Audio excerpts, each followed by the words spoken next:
नमस्कार दोस्तों। देश की पुकार यूट्यूब चैनल में आपका हार्दिक स्वागत है। दोस्तों, इस वीडियो को अंत तक ज़रूर देखें और इस यूट्यूब चैनल को लाइक, सब्सक्राइब और बेल आइकन दबाना नहीं भूलें। दोस्तों, आज पुलिस ने डॉक्टर किरोड़ीलाल मीणा, भारतीय जनता पार्टी के राज्यसभा सांसद, को हिरासत में ले लिया। डॉक्टर मीणा जल जीवन मिशन घोटाले के मामले में पुलिस थाने के सामने धरना दिए हुए बैठे थे, अशोकनगर पुलिस थाने के सामने जयपुर में।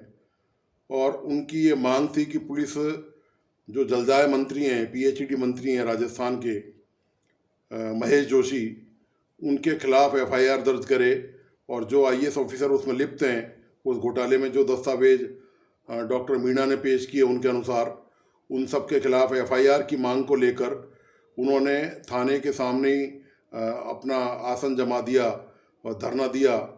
कल योग दिवस पर उन्होंने बाकायदा अपने पुलिस थाने के धरना स्थल पर ही योग की क्रियाएं भी पूरी करी और बाकायदा उनका धरना चल रहा था। और आज पुलिस ने यह निर्णय लिया कि उनको हिरासत में ले लिया। तो डॉक्टर मीणा को अब पुलिस हिरासत में ले लिया और हिरासत गिरफ्तारी नहीं होती है और उसके बाद उनको छोड़ दिया जाएगा। और ये जो तमाम कवायद है, ये दरअसल कल से ही चल रही थी कि किस तरह से जो मीणा प्रदर्शन कर रहे हैं और उनसे निपटा जाए। आप जानते ही हैं कि डॉक्टर मीणा जो हैं वो बहुत ही जुझारू और कर्मठ किस्म के सांसद और जनप्रतिनिधि हैं। इससे पहले भी वे कई बार सरकार के लिए मुश्किल पैदा कर चुके हैं।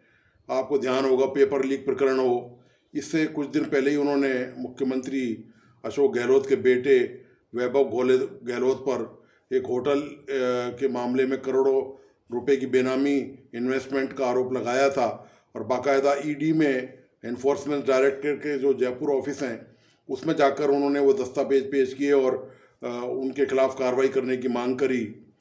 और मीणा समय समय पर ऐसे जनहित के मुद्दे उठाते रहे। लेकिन आपको जो महत्वपूर्ण जानकारी है, एक जो विश्लेषण है जो मैं आपके सामने रखना चाहता हूँ, वो ये है कि ये जो सारी कवायद चल रही है, इसने भारतीय जनता पार्टी को न केवल एक्सपोज कर दिया है, बल्कि ये बता दिया है कि मीणा के अकेले के सामने पूरी भारतीय जनता पार्टी, राजस्थान की प्रदेश इकाई की अपन बात करें तो वो विफल साबित हुई है, उनके सामने बोनी साबित हुई है। और अकेले मीणा ही इतने ताकतवर नेता बन के उभरे हैं भारतीय जनता पार्टी में कि जो राजस्थान के नेता हैं, शायद ये उनकी जो ऊंचाई है, उनका जो राजनीतिक कद लगातार ऐसे जन आंदोलनों के माध्यम से बढ़ता जा रहा है, उसको शायद पार्टी पचा नहीं पा रही है। आप देखिए, इसका कारण मैं आपको बताता हूँ कि मीणा कल से धरने पर हैं। सीपी जोशी आए, राजस्थान के प्रदेश अध्यक्ष हैं, वे आए, प्रतिपक्ष के नेता राजेंद्र सिंह राठौड़ मिलने के लिए उनसे आए और कुछ देर पर रुके और वापस चले गए। मतलब कोई भी बड़ा पदाधिकारी भारतीय जनता पार्टी का उनके धरने में निरंतर शामिल नहीं हुआ। किसी भी भारतीय जनता पार्टी के बड़े पदाधिकारी ने वहाँ धरना नहीं दिया, ना किसी ने अपनी गिरफ्तारी दी, किसी को हिरासत में लिया गया।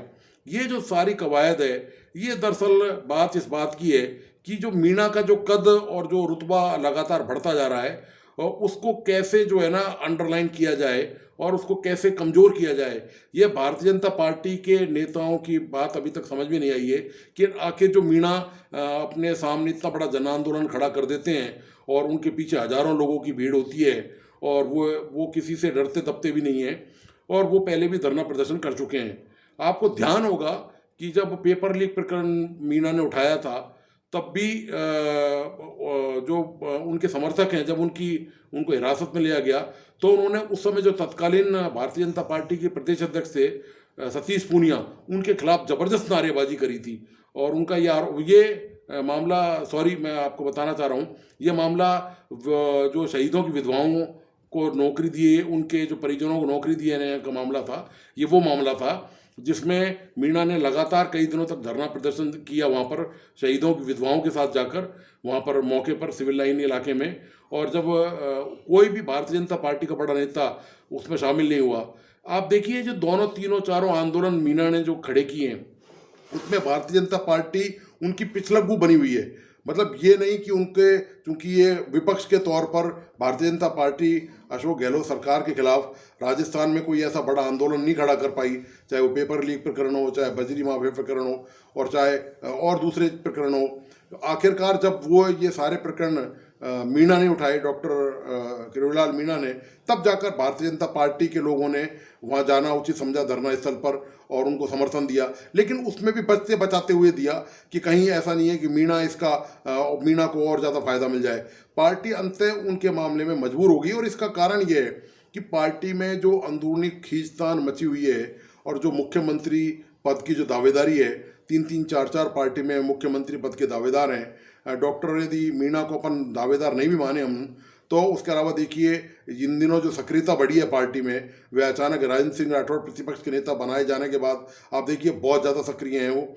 इसी तरह सीपी जोशी जो है वो प्रदेश अध्यक्ष बनने के बाद लगातार सक्रिय हैं। उधर वसुंधरा राजे जो पूर्व मुख्यमंत्री हैं, उनका नाम भी कहीं ना कहीं चर्चाओं में है। और इस तरह से आप देखिए, और इधर गजेंद्र सिंह शेखावत आप देखिए जो केंद्र में जल संसाधन मंत्री हैं, वो भी लगातार कहीं ना कहीं सक्रिय बने हुए हैं, अपनी सक्रियता दिखाए हुए हैं।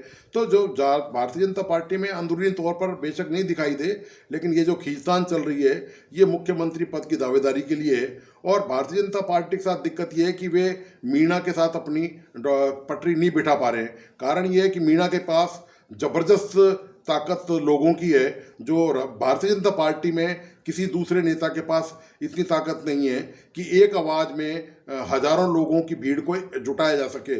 उसके लिए भारतीय जनता पार्टी को बहुत सारे प्रयास करने पड़ेंगे, बहुत सारी सुविधाएं देनी पड़ेंगी, बहुत सारे तामझाम जुटाने पड़ेंगे, और तब जाके पार्टी के कार्यकर्ता कहीं जाकर सक्रिय होते हैं। लेकिन मीणा के मामले में ऐसा नहीं है।